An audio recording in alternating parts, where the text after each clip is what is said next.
È da quando mi sono trasferita a Londra che sento parlare di Bristol come una delle città più vivibili e più giovanili e piena di storie interessanti di tutta l'Inghilterra. Per questo finalmente sono andato a visitarla.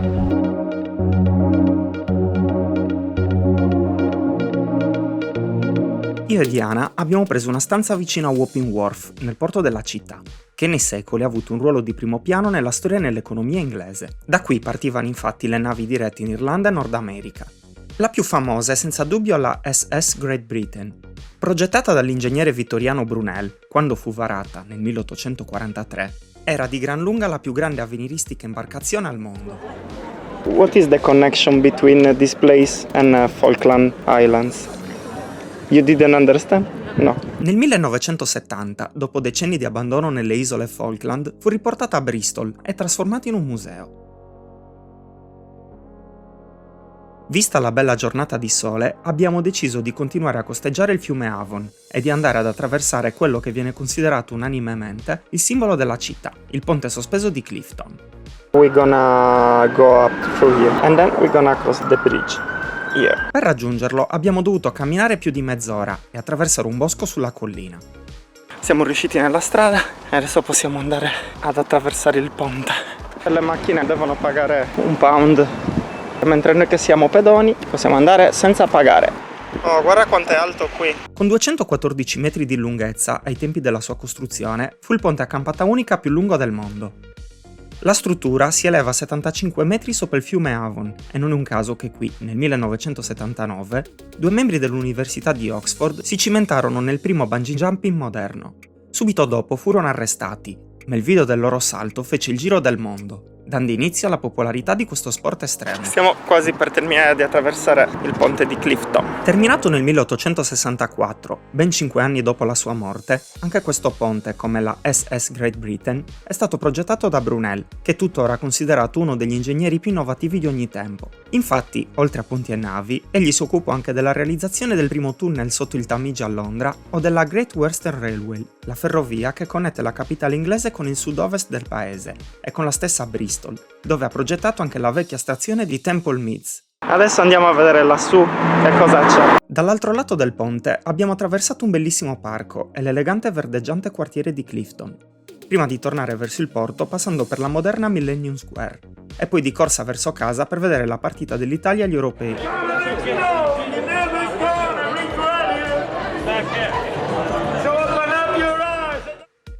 Sto guardando la partita dell'Italia nel frattempo e ci stiamo sbevazzando il vino con il tappo dentro perché non avevo l'apribottiglia a disposizione. Ma alla fine ci sono riuscito con una manovra spettacolare.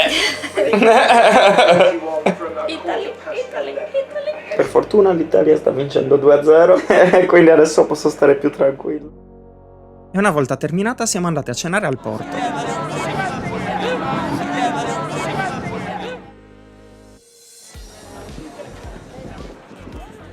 La mattina seguente è cominciato il nostro giro dei musei gratuiti, a cominciare dall'Hampstead, il museo della storia della città, e qui abbiamo scoperto un sacco di storie interessanti.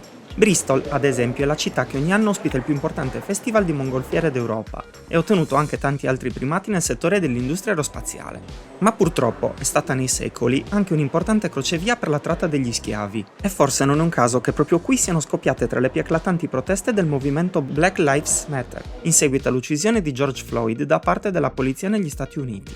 Era il 7 luglio del 2020 quando 10.000 persone si riversarono in piazza e decisero di abbattere la statua di Edward Colston, uno dei personaggi più illustri della storia di Bristol, ma purtroppo con un passato controverso legato proprio alla tratta degli schiavi. La statua è stata poi gettata nell'acqua del porto, scatenando per mesi un acceso dibattito sulla legittimità del gesto e sul destino da segnare. What next? Che è successo poi alla statua è infatti l'interrogativo che accompagna tutto il percorso museale, che si conclude proprio con la sua esposizione in posizione rovesciata e con i segni lasciati dalle proteste. L'Hampstead è pieno di esposizioni bizzarre, la più incredibile è probabilmente un libro realizzato in pelle umana. Ma a catturare la nostra attenzione è stata soprattutto la foto del rapimento di un gorilla, una bravata talmente clamorosa da essere ormai diventata parte della storia della città. Ma per saperne di più siamo dovuti andare al Bristol Museum, il museo principale della città, fondato nel 1823. Qui si possono ammirare reperti archeologici provenienti dall'Egitto e da tutto il mondo, scheletri di dinosauri e altri animali preistorici, ma soprattutto una grandissima collezione di animali imbalsamati. Alcuni di questi sono estinti ormai da decenni, come il tiracino e il dodo. Piccoli e teneri uccelli locali, ma anche quelli più grandi e pericolosi come il casuario, che Diana aveva già incontrato in Australia. The coyote? Yeah? So it's similar to this one, but bigger, very tall. They only have two legs. So when they're in front of you, they do the one leg. So they can't start. So they do like this. So you need to put your bag in front of you. So then it take the bag. And then you run because then it has to put the leg down again and run. Ma torniamo alla storia del gorilla rapito. Il suo nome è Alfred e ancora oggi è considerato la mascotte del museo. Finalmente Alfredo. Ah no, it's this one. Ai.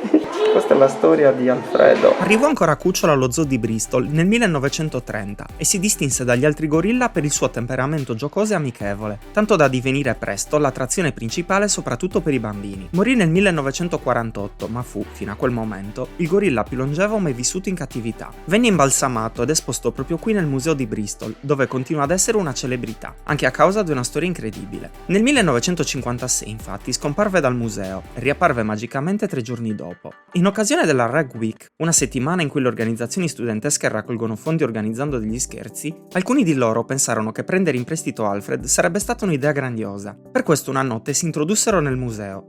Sono entrati da qui attraverso l'università, perché le residenze dell'università stanno dall'altra parte, hanno oltrepassato questa porta e hanno rubato il famoso gorilla Alfred. A quel punto gli scattarono una serie di foto buffe. Ma visto il clamore generato dalla notizia, decisero di lasciare il gorilla 3 giorni dopo in un luogo vicino al museo e di custodire il segreto per più di 50 anni. Forse non è quindi un caso che anche il più famoso street artist del mondo abbia deciso di realizzare il murale di un gorilla. Bristol è infatti la città natale del misterioso Banksy, e qui non è raro imbattersi in una delle sue opere. Alcune sono ormai scomparse e visibili solo in poster e cartoline. Altre sono esposte nei musei. Ma per fortuna la maggior parte si trova per le strade della città, e per noi trovarla è stata quasi una caccia al tesoro. In alcuni casi si tratta infatti di opere minuscole, scolorite dal tempo, o protette solo dall'intervento spontaneo dei residenti.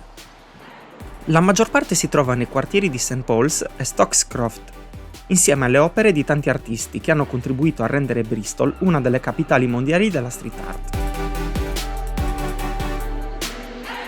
Persino dentro un piccolo cimitero del Settecento si possono ammirare delle rappresentazioni artistiche, come queste lapidi in ghisa simbolicamente dedicate alle grandi compagnie fallite negli anni, un simbolo della continua evoluzione dell'economia.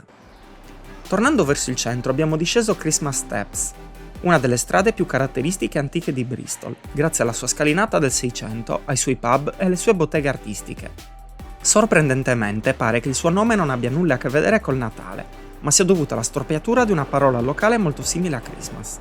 Per raggiungere la Cabot Tower, che svetta sulla città, occorre invece salire su un parco collinare chiamato Brandon Hill. La torre fu costruita nel 1890 per commemorare il viaggio dell'esploratore veneziano Giovanni Caboto, chiamato dagli anglofoni John Cabot, che partendo da Bristol scoprì nel 1497 le coste del Nord America. Non troppo distante si trova la cattedrale di Bristol. Fu fondata nel XII secolo, ma l'edificio attuale incorpora solo poche parti di quello originale, a causa degli ampliamenti e del rifacimento in stile neogotico del XIX secolo.